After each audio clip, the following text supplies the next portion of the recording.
Hello, welcome to Gardener's World. You know, you can study horticulture for years, you can become as experienced as you like, but you very rarely will make anything more pleasing than a mown path through long grass, particularly at this time of year. I love that contrast. It's a beautifully simple, elegant line. This week, Carol returns to help our budding gardeners Dan and Dominique create a cottage garden border from scratch. What do you want this border to be? Colour and just craziness, everything, you know, full, cram-packed would be brilliant.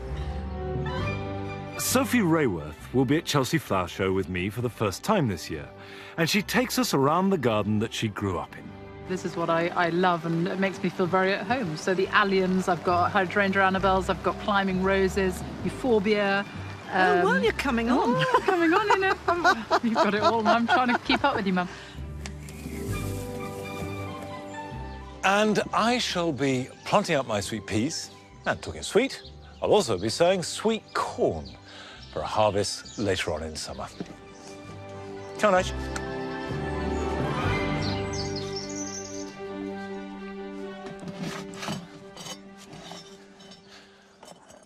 I love the change at this time of year as the coppice goes into the next phase. And you've had all the early flowers, and now this. It does prove to me that that combination that you get here in the copse of trees, shrubs and flowers is perfect for gardening. You can do it anywhere. And they just work well together in this dappled light.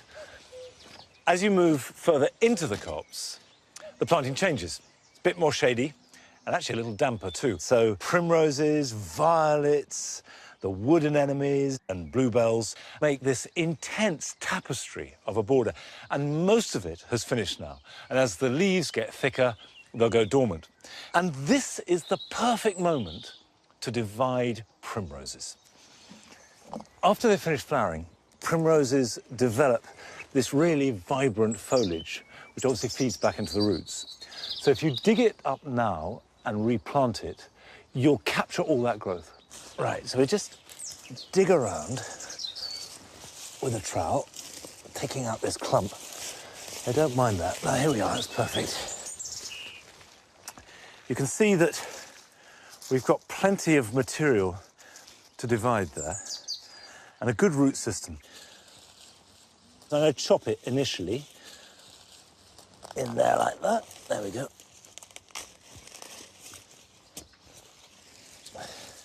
Now already I've got myself a couple of plants, but if I put that down, I can now break it up into a whole number of plants. But if you buy a big, healthy primrose, that can be a fiver.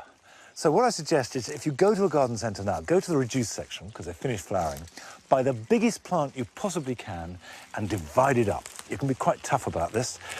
There we are. And I could take it down even further if I wanted to. We'll pull, there we go, even more. And this way, you can start to build your own stock, because in 2 years' time, that will develop a clump as big as the original one that I've taken out. And that then can be lifted and divided. And very quickly, you can go from buying one large primrose to having literally hundreds.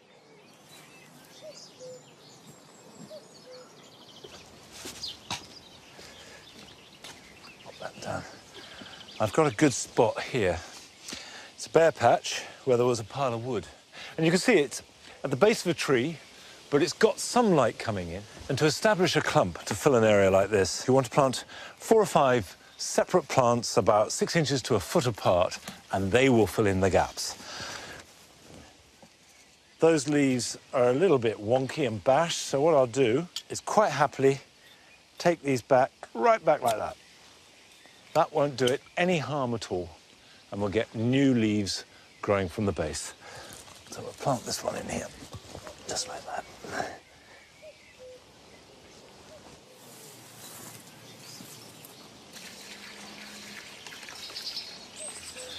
With a good soak, these will grow almost instantly and spread the established theme of this area of the garden. There's nothing new going on here.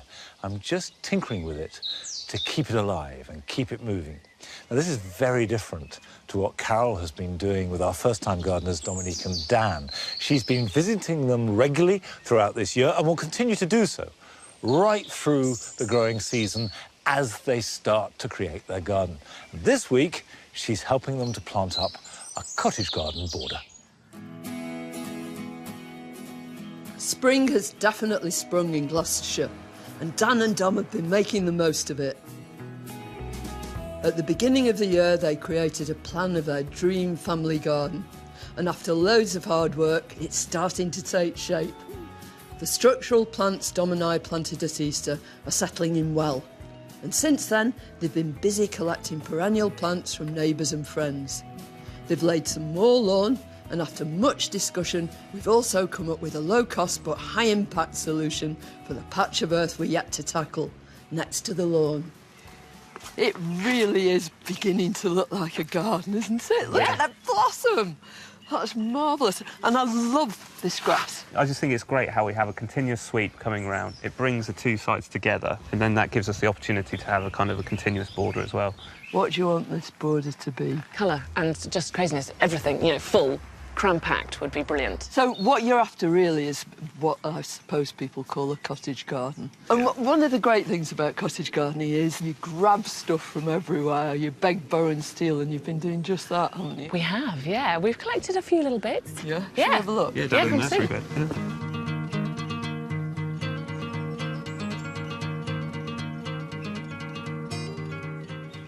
I think this looks splendid. All this stuff you've been given. Yeah. I think you've got a marvellous selection, I really do. You've got stilbees, meadow sweet, fabulous sedum, which is going to be one of your best autumnal wildlife plants. Right. Butterflies love it. You've got daylily over there. Now, what shall we start with? This is rudbeckia. And you've got quite a nice lot of that, so we ought to be able to do something rather exciting with that. What else do you like? You're a fan of this Yeah, one, I really like this one. It's a thalictrum.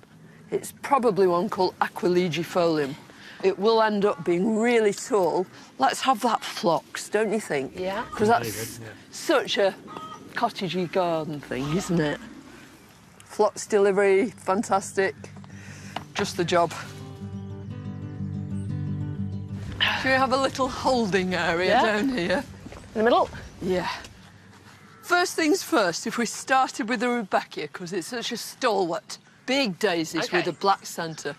One of its common names is black-eyed Susan. So why don't we start this as a great big sort of swathe over here? You don't just want a plant in one place, even if it's a swathe. Yep. You want to repeat it somewhere else. So you establish this whole sort of rhythm. And Shall if you... I continue it around then?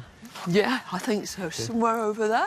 Now, if you plant them just a few inches apart, but we break these clumps up a bit, you'll find by the end of the summer, hopefully, you'll have a great big chunk of yellow. Now, this thalictrum sustained slight injury over here. I'm not going to take sole responsibility for that, but maybe. But I think the whole thing about tall plants is everybody wants to put them at the back and to have this sort of staggered look. I think we ought to have them right at the front here. Somewhere like this. Because then you create these little recesses, you know, these little secret places. Now, about 18 inches, foot 18 inches apart, something like that. So, just 2 phlox, one each. OK. Cheers. I think she gave you the smaller one there. Yeah, I think so.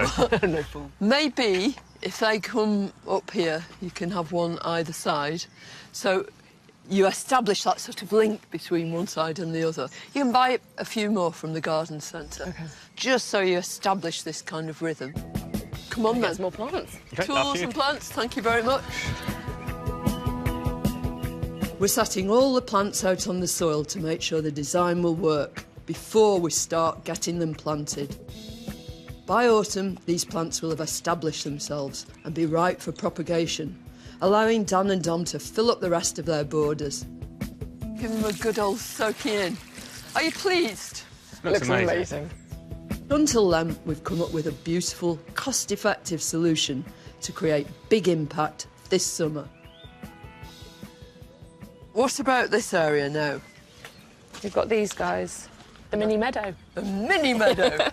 Instead of being a wildflower mix, which would be great if you had poor, dry soil, it's a mix of annual flowers that will give you the same sort of billowy, soft, romantic effect, but will love growing in this kind of soil. Right now is the time to sow it. And I think you ought to use this time-honoured method. So actually putting some of your seed into dry sand. For two reasons. A, you can see exactly where you've sown. Yes. And B, it distributes the seed more evenly. Yeah, lovely.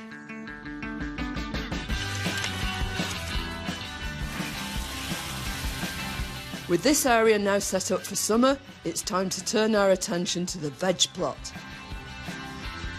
Because next time I'm here, we're going to fill them and create a plot that should keep them in veg throughout the year.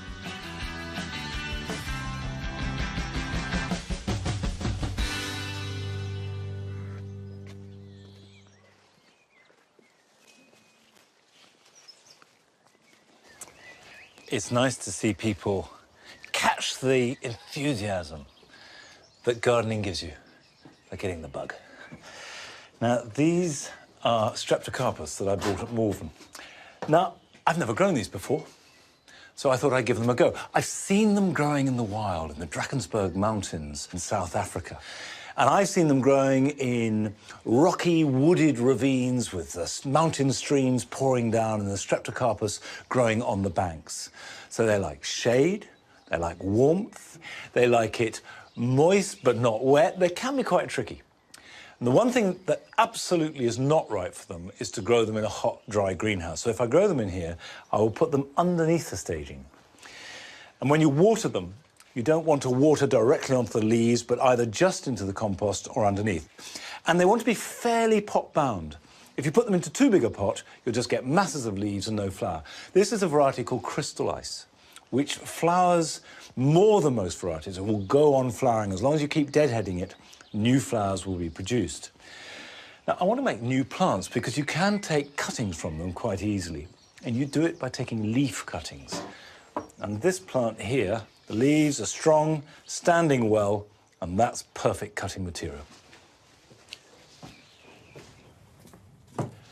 Leaf cuttings, like root cuttings, need a well-drained compost. So I'm going to use a seed mix which has got lots of vermiculite in it.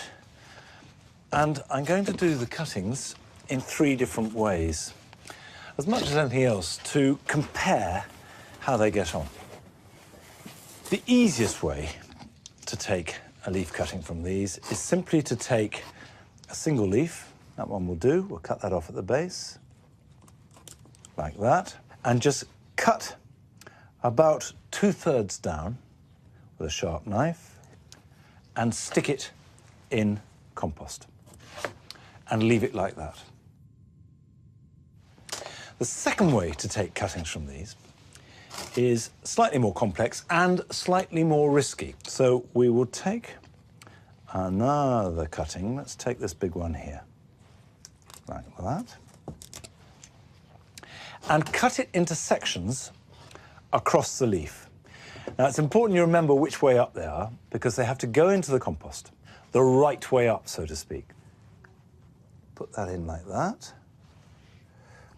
And what this will do is encourage new little plants to grow from the base. That will give us more plants from one leaf, but it's going to be a greater risk of the plants not surviving the cutting process. An even riskier way to do it, but if it works, much more successful, is this. We will take another whole leaf, and I wouldn't want to take any more than leaves than this from the plant. And then putting it on the ground, I'm going to cut out that main rib. And to do this, you do need a very sharp knife. You don't want to tear it. Now, these can be put in on their side along the cut edge. If that works, and there's about a 50% chance, we'll get new plants growing all the way along the length, which can then be cut free and potted on.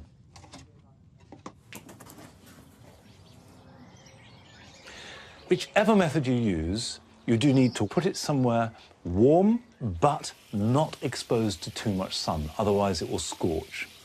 And then water the soil well, and you'll know that it's taken because you'll start to see the new growth. Right, if those cuttings take, the young plant should be flowering within 21 weeks. So if you can get it to happen, it's a great way of producing new plants. And we're producing new plants every day now. And by the end of the year, we will have got thousands out of this one small greenhouse. That takes quite a lot of organisation, but it's a very cheap way of making the garden look fantastic. However, one thing is for sure. You can't just grow plants in the protection of a greenhouse and then take them and put them straight out into the garden. And it is a good idea, if you're growing anything in the greenhouse that is intended to go in the garden, to harden it off gradually. And that means for at least a week, and preferably by degrees. So pretty good protection, and then a little bit more exposed. And finally, when it's ready to go out, it's properly acclimatized. And this applies if you buy plants too. If you go to a flower show or a garden centre and you see a marvellous plant, the chances are that it's been mollycoddled and protected, so it does look marvellous. So a really good piece of advice is to, when you buy a new plant, put it somewhere fairly protected, out of the wind, out of the worst of the sunshine, let it sit for a week, then plant it out. Now, I've got sweet peas here, which have gone from seed to cold frames to this standing out bed, and now are completely ready to be planted out.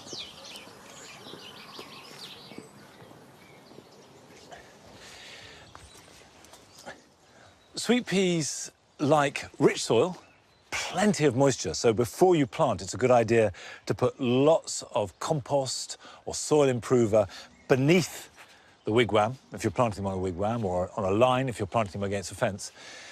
And they don't need unbroken sunlight. As long as they get sun for half the day, that's absolutely fine. I plant a pot at a time. So I've sown 3 seeds, 3 plants have grown, knock it out the pot, and the whole thing goes at the base of a support. And when these are planted, they will need a good soak, and they need to be soaked regularly. So if it hasn't rained, these should be watered weekly and not let them dry out. Sweet peas are communal garden plants, I suppose. They're absolutely lovely, and none the worse for being in millions of gardens across the country. Now, next week is Chelsea Flower Show. And for anyone exhibiting, it's the absolute peak of the year, and for every gardener, it's one of the major highlights. I'll be there along with Joe and Carol and Rachel, and for the first time, Sophie Rayworth. Now, Sophie was brought up in Twickenham, in a beautiful garden.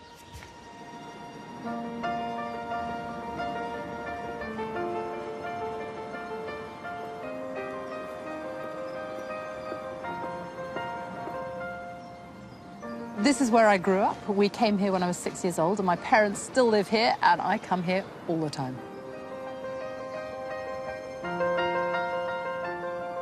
My parents have always been really keen gardeners, as were their parents, my grandparents. And gardening and plants and horticulture has always been so central to my family, to my parents, and it's just something that has run through the generations, I suppose.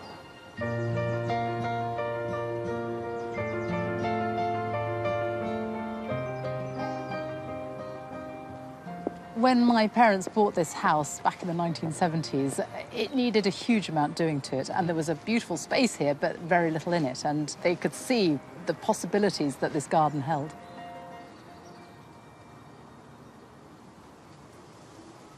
This is my favourite part of the garden. So much of my childhood happened here on this lawn. I mean, everything from revising from my O-levels, lying on the lawn here. We had my childhood birthday parties here.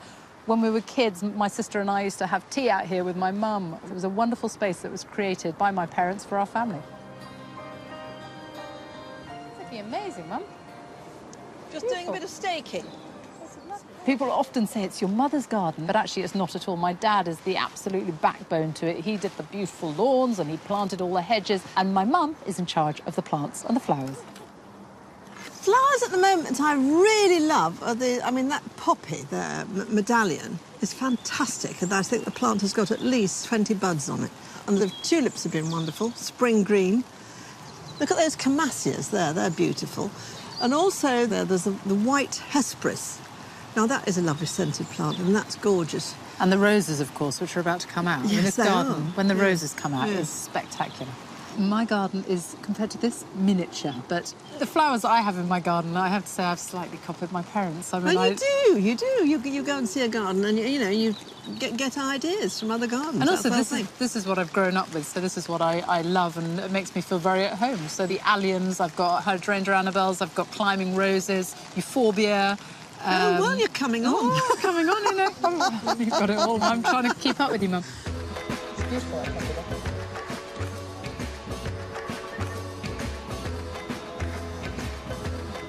This is the knot garden, but it's one of the parts of the garden that has changed the most over the years. When we first moved here, when I was 6, we had a Wendy house and a swing. They weren't very pretty, though, so I'm afraid we burnt the Wendy house and the swing was got rid of. Yes, we weren't very pleased about that. No. Then I kept bees, and I had 2 huge hives here, and we used to produce over 200 pounds of honey. And we took it very seriously. Mum and I used to go to beekeeping classes around the corner in Twickenham. Yes, and there was a film made about us on Nationwide, and there's a very funny shot of Sophie standing there with long, lank hair. That was my first appearance on television, on Nationwide, with Mum and her bees looking very gawky, standing right here in this garden, yeah.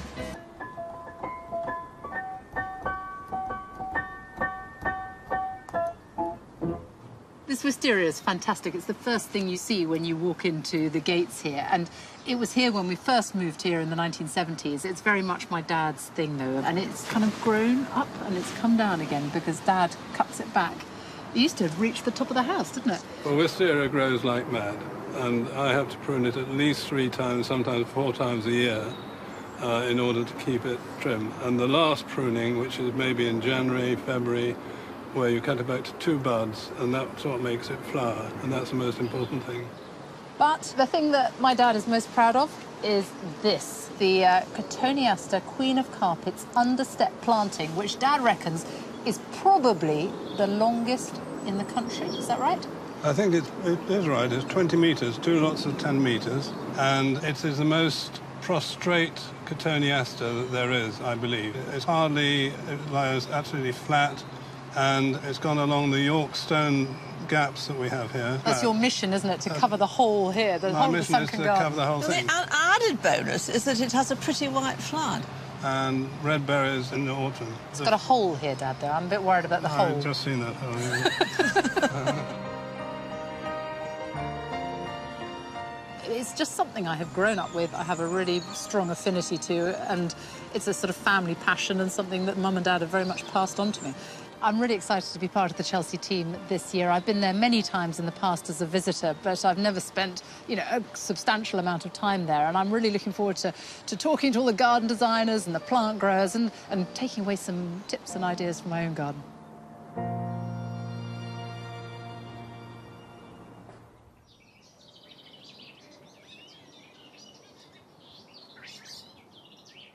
I've been to Richard and Jenny Rayworth's garden, and it is staggering. And you could go and see it too, because it's open under the National Garden Scheme, and all the details of that and anything else in today's programme can be found on our website. Now, how about this? This is Viburnum plicatum marisii. It's a fairly common shrub, but uncommonly beautiful, and this is its supreme moment. And as well as this fabulous flower in spring, they have some of the best autumn-coloured foliage that you could possibly find. Now, you may not have a Viburnum plicatum, but here are some jobs that we can all be doing this weekend. Although you should not be cutting hedges at this time of year because it will disturb nesting birds, it is a good time to lightly trim the vertical ends of hedges. It's only a small job, but it has a really big impact on tidying up the garden.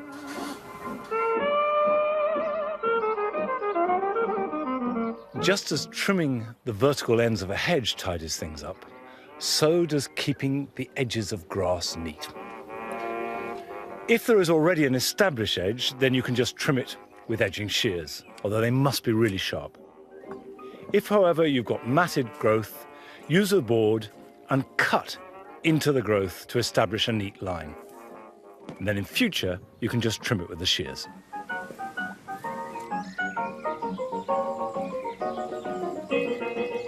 If you grow strawberries, your fruit will be forming and even ripening. So now is a good moment to mulch them.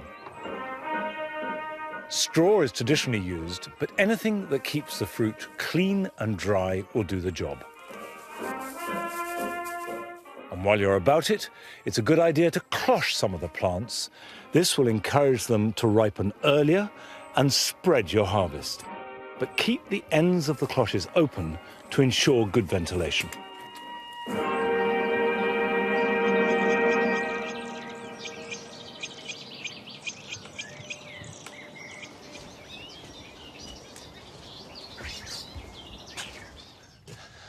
I'm sowing some sweet corn. And sweet corn is one of these vegetables that is tender, and it's no good sowing it in cold conditions. If it does grow, it won't grow very well. And we can't reliably reckon on warm conditions for another few weeks yet.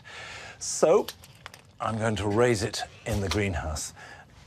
These will be ready to pot on as soon as they start growing and get a decent root system. And then by the time I've hardened them off, they should be about a foot or so high. By that time, it'll be, the middle of June. The nights will be warm and they will grow fast, and they'll be ready to harvest around about August time or even September. And homegrown sweet corn is just so much sweeter than anything you can buy. It's a fantastic treat. A buttery cob with the juices smeared over your face is good fun.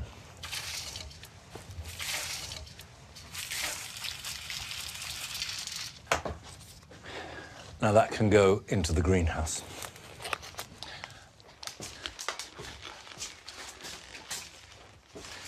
Now I'll water that in, and I've put it on the heated bench because sweet corn needs heat to germinate.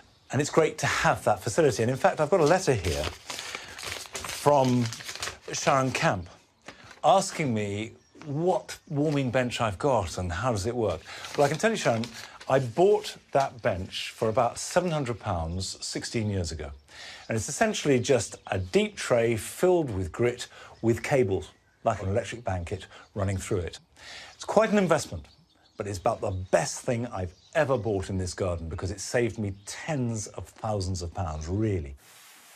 And the secret of successful propagation is controlling light, water, and heat. Now, a much cheaper way to do that is to get a heated mat. I've got one under here. And for about £100, you can get a decent size, and it gives you that gentle heat underneath. You'll find that your seeds will germinate quicker and better, cuttings will take better, and you'll very, very quickly make that money back. I would say it's well worth the investment of some kind of gentle bottom heat for propagation.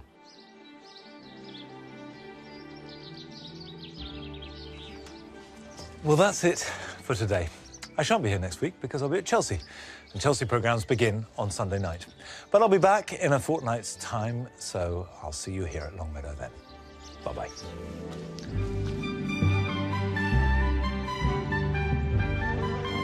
If you enjoyed the Big Allotment Challenge, all episodes, including last night's finale, can be downloaded now on BBC iPlayer.